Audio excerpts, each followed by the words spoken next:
he triangulates to 150,000 roughly by the end of the year. And I think that's pretty achievable. I think it's far more useful hedge against calamity. But on top of that, of course, it has other uses. In fact, over time, I think that's what people forget, is that they think Bitcoin is only used by like pirates and drug dealers. And that's not the case. I'd say it's probably only 15% of all network activity today. Tom Lee just dropped a bombshell. Bitcoin's price is on track to hit $150,000. But that's not the most exciting part. Imagine Bitcoin taking over the traditional financial system, challenging everything we know about money. How is this possible, and what does it mean for your portfolio? Stick around to find out.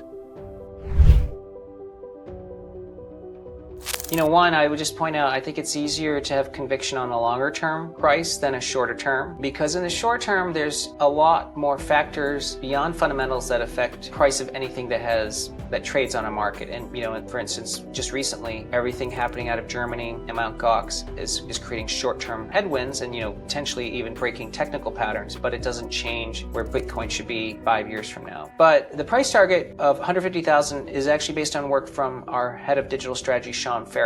And he's looking at a combination of his essentially what looks like a stock to flow model and a essential, like basically a price to book model. What is Bitcoin cost to produce, and what is that break even, and what multiple should you assign to that? And he triangulates to 150,000 roughly by the end of the year. And I think that's pretty achievable. I mean, it really principally only happens if the S&P actually can rally into the end of the year. And that's our base case. Bitcoin is now essentially a bona fide asset class. I mean, it has the backing of BlackRock, which is the largest asset manager in the world. Larry Fink even today was speaking post-earnings about how important Bitcoin is to the future of BlackRock, and it's something that they're encouraging clients to adopt. I think that mistake someone might make if they're interested in Bitcoin is thinking they have to go 100% of their portfolio into it. They only need to put 2% or 5%. And, if you think about someone sitting on cash, that's like 1 year's worth of interest on their portfolio. They just have to dedicate to crypto. We made that recommendation when we first wrote about Bitcoin, that they should put 1 to 2%. Today, if they didn't rebalance that recommendation, it's 80% of their total portfolio. Bitcoin isn't peaking, it's not that widely adopted yet. There's still so many skeptics, and there's many financial firms that are restricting their clients from having access to exchange versions of Bitcoin. So the ETF today is not even approved for many firms, and it tells me that there's still a lot of future holders of crypto. And I think the mistake someone could make today thinking Bitcoin's not relevant is the financial system does work really well in the US for wealthy Americans. But even in America, I think that only 45% of Americans actually have a bank account, and another 25% consider prepaid credit cards and debit cards as their primary form of banking. I mean, banking is very expensive in America, and that's for one of the wealthiest nations in the world. Outside the US, crypto is really going to prove to be a much more low-cost banking system for folks, especially if they want to do remittances and move money around the world.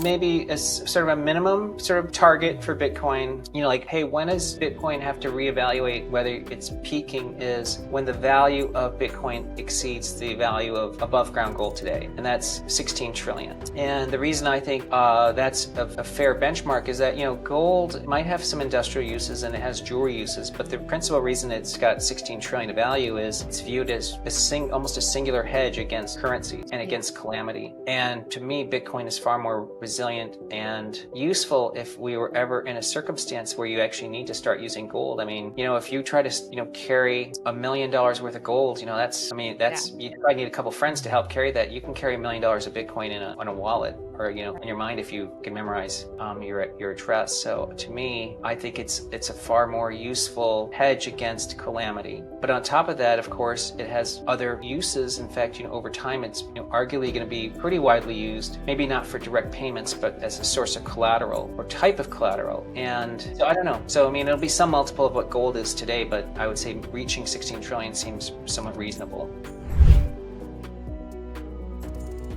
in a presidential campaign, one of the parties supporting Bitcoin and even accepting donations in crypto, and it's not, we're not talking a fringe candidate, it's someone who betting markets think has a 65% chance of becoming the next president. I think it's a huge deal. And it makes a lot of sense because Bitcoin is already probably quite widely used by many government agencies anyways. I think that's what people forget, is that they think Bitcoin is only used by like pirates and drug dealers, and that's not the case. I'd say it's probably only 15% of all network activity today. Tom Lee dives deep into Bitcoin's long-term value. He shares why it's easier to predict Bitcoin's price 5 years from now than in the short term, citing unpredictable factors like market news and technical patterns. Tom explains how Bitcoin's intrinsic value is based on production costs and how Bitcoin has become a real asset class, with backing from major players like BlackRock. He also emphasizes that owning a small portion of Bitcoin, just 2% to 5% of a portfolio, can change your financial future. But the real kicker? Tom predicts that Bitcoin's value could one day exceed gold's, marking its true place in the global economy. Make sure you stay tuned because there's so much more coming on Bitcoin's massive potential and how it's changing the future of money.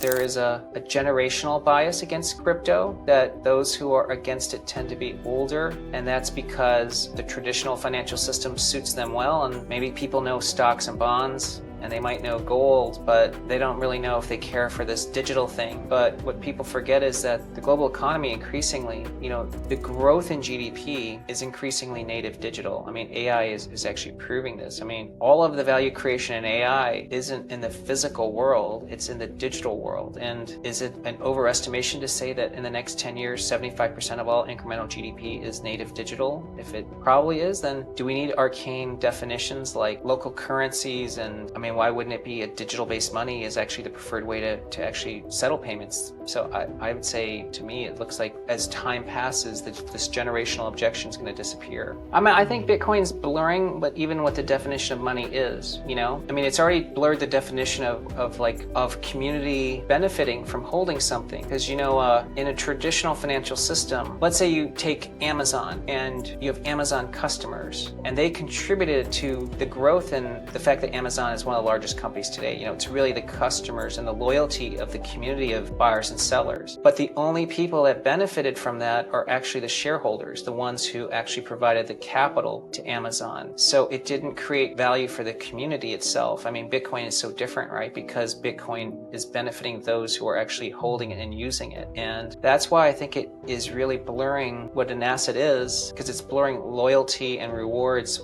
along with equity and capital and rent seeking. All these concepts together. So the idea that it's also blurring the definition of money, to me, makes sense. I'm oversimplifying it, but airline points are actually money, but we don't view it as currency, but actually it is money. In fact, there's a bill in Congress that potentially might eliminate interchange fees that credit card issuers can charge, and it would literally implode the value of all these, hundreds of billions of dollars worth of airline points, which are essentially money in many people's minds.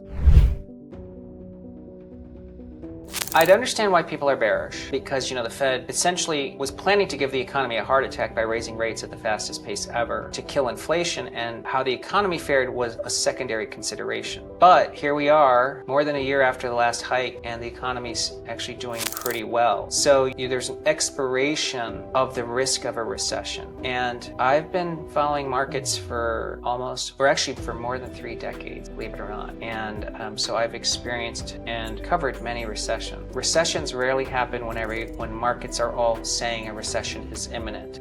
Markets participants aren't that smart. So the fact that so many people think a recession is imminent, and we see it. We do many meetings with clients, institutional investors, that view recession as their base case. That would just mean everyone suddenly is a great forecaster of the economy. And as you know, nobody can forecast the economy. We don't try to forecast the economy, but the only reason we think a recession is less likely is because everybody thinks a recession is likely. But logically, there are things weakening. I guess I'm not going to try to ignore it. We know consumers are running out of excess savings, and the job market is getting softer, and we know housing has become a very difficult market. It's unaffordable, and then there's parts of the country where there's huge rise in inventory inventory. Durable goods spending, like on appliances and cars, I mean, it's absolutely tanking. I mean, used car prices are going to fall a lot. And there's an inventory correction. I mean, there's been a lot of destocking of excess goods inventory. Those are what's causing the slowdown. But the mistake I think anyone will make is to say, oh, well, that means this is going to lead to a recession. I mean, number one, housing, durable goods, and inventory are all extremely rate sensitive. So the minute the Fed starts cutting, all of those reverse. But second, the bond market, credit markets, corporate bond spreads, quality spreads, things that you think should be blowing out if there was a recession are absolutely mid-cycle. And look at the stock market. I mean, so I would say if someone is saying that they think a recession's imminent and they're bearish, they're shouting at the market. I mean, I don't know anyone who's made money trying to listen to an economist to bet on risk markets. It's really the wrong way to invest.